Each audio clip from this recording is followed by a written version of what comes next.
All right. Hello. Welcome back to the channel. It's the Cup Chasers podcast, and it's been another crazy weekend in the league. And I like going in chronological order, as you know. So we will start with Manchester United have defeated Everton 2-0 at home. And if you're a fan of Old Trafford, hit the like button, subscribe to the channel, get the notification bell on. I thought United were really good in this game. Where has mctominay become a goal scorer? But right, I mean, 4 goals for Scotland. And he scores on Saturday. Anthony Martial returned back from the crypt. Yeah. I think Ten Hag may have finally learned his lesson that Weghorst is not good. And United have put together back-to-back strong performances. Again, both at Old Trafford, and they have definitely been at their best at Old Trafford, that's for sure. But all in all, I mean, and again, Christian Eriksen comes back into this game, so that's huge as well. That Eriksen, the greatest CDM ever, is returning next week.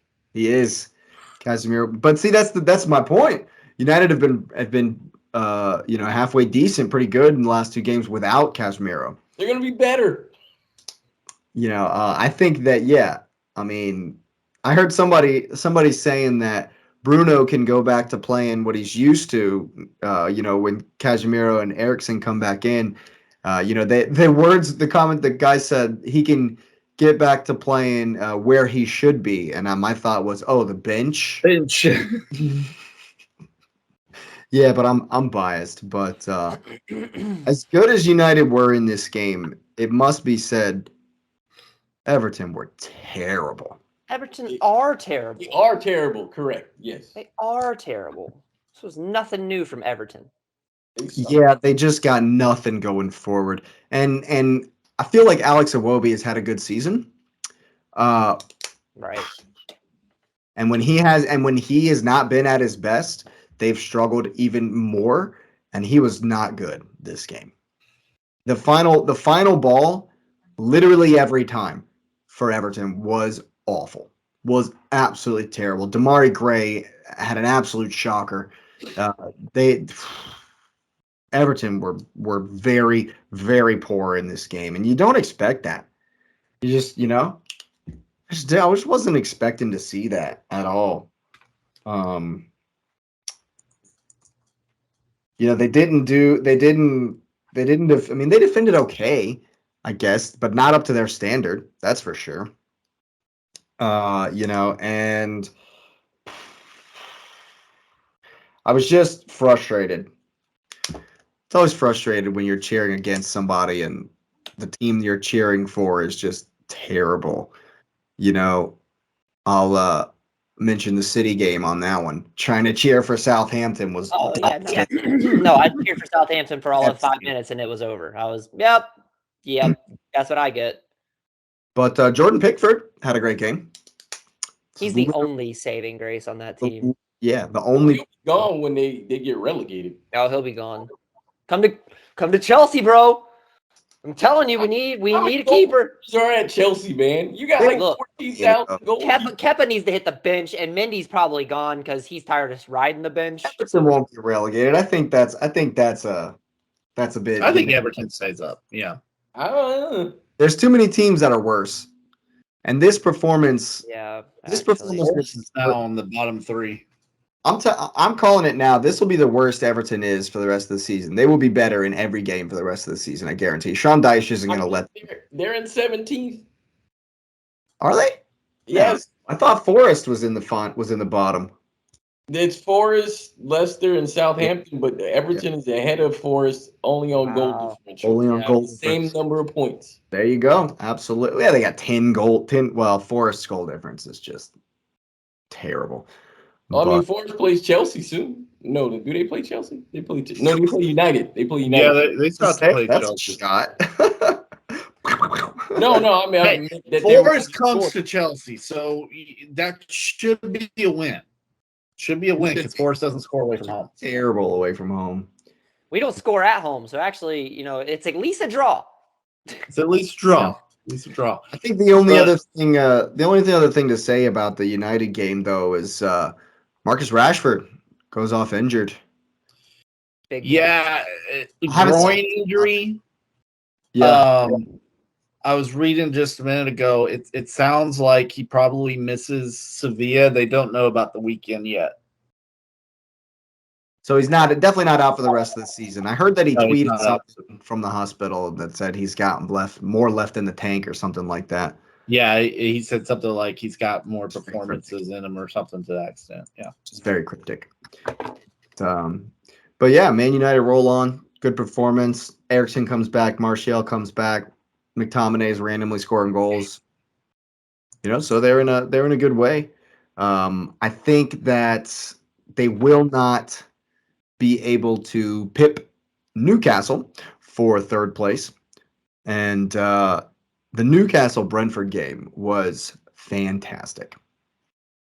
Tale of two halves, but it was great. And the more you watch Brentford, the more you it's the Ivan Toney show.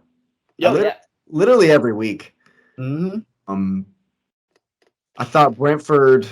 I'm not going to say they deserved more because Newcastle were fantastic in the second half. But you just don't expect Toney to miss a pin. That's the worst penalty I've seen Toney take. It was bad. But then he gets a second chance.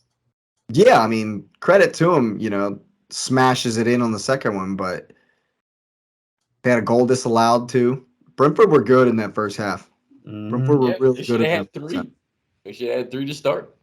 Yeah, I mean, he was offsides. It was the correct call. But Toney missed another one. There was another one that was a miss early on, I think, that could have changed the game as well. Yeah, I think he pushed one just wide. But after halftime, Newcastle turned it up. Lights out. Absolutely turned it up. Yeah. Isak is his goal, the game winner.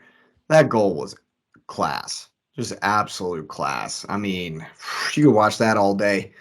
What a great goal this was. Places it in the corner, top of the box. He could go either way. I mean, it just set up perfectly. He rolls him across, set up perfectly to come at it with his right foot and just. No. Hang on. I mean, I think because Newcastle are in that oil money these days that he'll stay. I don't think he's just. I don't think that he's just going to get scooped up because he's had such a great season. But I think Newcastle are hitting the heights at the right time, and I honestly think that they're shooing for third place. Yeah. Well, I said it on the previous pod. I was interested to see how Newcastle played away from home. We saw what they did against West Ham, but that's totally different. Playing away from home against a team that is equal to them, and this was a pretty impressive performance, especially in the second half by Newcastle, and I think it just solidifies just how strong they are. My thing is, so they're going to be in Champions League. Let's just kind of say they're going to probably hold out for top 4. How do you go and change the squad with how well they play together now? I think it's about adding reinforcements and depth. You think so?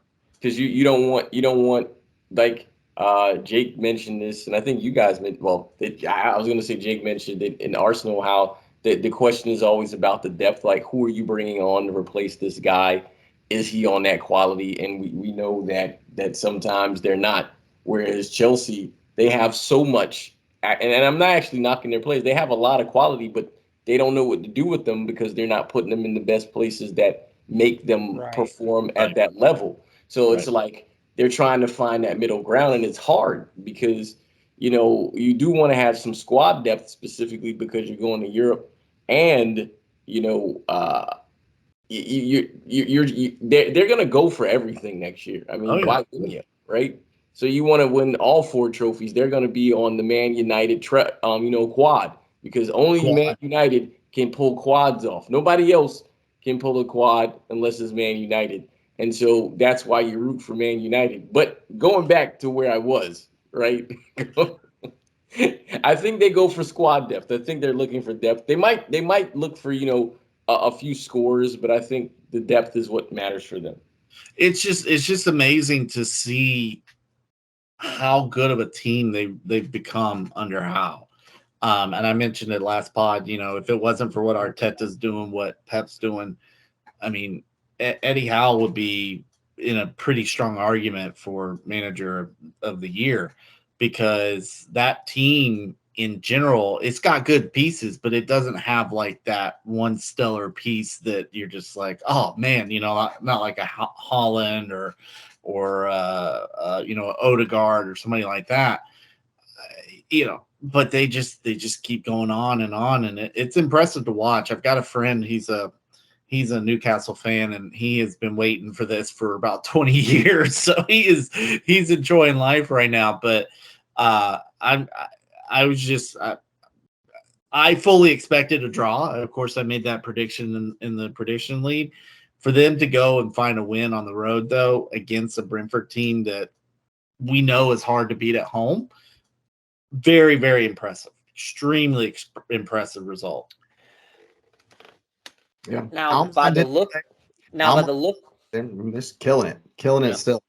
Now, by the look of my man's face, how much money do you think Toney lost by betting his perfect penalty record? Like, he looked more distraught. Like, it looked more than a game. It looked like more than a game was just taken from that man. He's probably like, oh, I owe my bookie so much money for missing that one. Yo, I will never miss a penalty. $100,000 on the fact I hit a perfect from the spot. And like, my man lost a bankroll. You could tell he was like, yeah, even he was surprised he'd missed. Shocked. I was too, though. He hit it way too soft for a keeper. Like, he just hit it way too soft. I think Bruno Guimaraes is quietly just running the show. Castle, just like, I mean, I'm sure he gets credit in I'm not in Newcastle circles, so I don't hear a bunch of it, but I think Guimaraes deserves a whole heap of credit week in and week out. You can tell when he's not in the team. He didn't play in that cup final, so and they haven't lost since then, by the by. They've been, since they lost that cup final, they've been immense. They found their boots again. Callum Wilson was robbed. I'll say this: Callum Wilson was robbed. The ball hits him here, and he wasn't even he didn't even know anything about it, So Callum Wilson could have had a goal as well. Yeah, I think Newcastle are firing on all cylinders, and I think they're definitely gonna make a huge push 100%. For the top 4. Speaking of teams firing on all cylinder, making huge pushes, Aston Villa are in 6th place. Now, I know they had Nottingham Forest at home, but firstly, their new number 9, because it's not Danny Ings. Yeah, Traore. Danny Ings switched he didn't even switch his kit. He didn't even switch his number. He just went to, he had to switch numbers, but he went to a different team. And for a second there, I saw number 9 flash, and I was like, that's not, who is that? Traore's got it. This kid, that's 2 goals in 2 games. He's quick. He's got the foot skills. He's obviously got goals. He's scored a couple already. So I think that's a huge. I don't even know. Is he like a new signing, or does he come back from injury, or where? I don't even know where he come from. Traore? Yeah. It says he's signed with Villa, and then he went on loan, and then he's back on loan. So he's actually going back to Villa. Yeah. Consider his team, because he came from Lyon. Right. Okay. Yeah. But definitely killing it. Hits the ground running. Credit to Emery, though. Credit to Unai Emery, because Villa have shot up the table off the back of the 7th game running for Ollie Watkins. And the little chip, the little dink for Ollie Watkins at the end of this game, whew, class. Yeah, Villa are flying, and not a team you want to play right now, to be honest with you. No way. That's the Bertrand Traore that was at Chelsea. Yeah. Is it really? Yeah. Nice. Killing the game. Yeah. Pretty comprehensive. I don't think those yellow jerseys for Forest were doing them any favors. You know how I've been on the away kit man this season, wondering what he's been smoking all season. So this yellow and blue from Forest is really weird. Really weird. And but Aston Villa, credit to them. Did their thing, 2-0, big win. Big repercussions for Forest, who are a -30 now on goal difference. They've dropped into the bottom 3. Tough. It's going to be tough. It's going to be a tough run for them. Speaking of tough matches, West Ham went to Fulham, got the own goal, and then set up shop, batten down those hatches, Jose Mourinho style. Wow, baby. Moyes survives another week. One-way traffic. It was one-way traffic. But I will say that West Ham limited Fulham to shots outside the box. There was a lot of attempts from outside the box, and West Ham definitely. Solomon didn't score a right foot curler. Shocked. No, I mean, there in the highlights there was a moment where Solomon had the chance to do that, but he passed it off instead. And Robinson had a shot at one point that was really close. That I thought it went off the bar, but it went just over. But it was a laser beam. But Fulham are in free fall. That's their 5th straight loss. And we still can't pass. Yeah, it's not good. They're in 10th. They're in 10th. We're tied on points, and they've got a goal differential on us. Lose it. Huh? And Lose the game it is the game in hand. Yeah. Game in hand. Losing Mitrovic has been crucial. Oh yeah. Crucial. He's back. What, for the last 2 games? Is that right? Yeah, he's got an 8-game suspension. 8-game ban. So yeah, right at the end of the season, but it won't matter by then.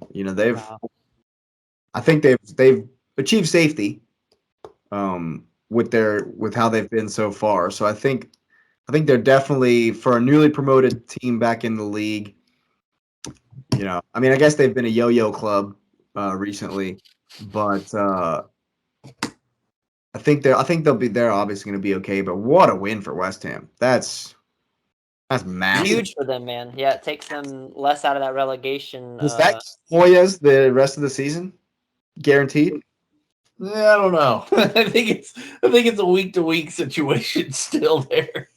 I mean, they did just give up 5 to Newcastle, so you never know what you're going to get each week. But they also jumped to 14th. Wow. Yeah. That's not to say that they're not 3 points out of the drop, but they did just jump to 14th place. You got a pretty healthy goal differential, too. They're only -12. Yeah.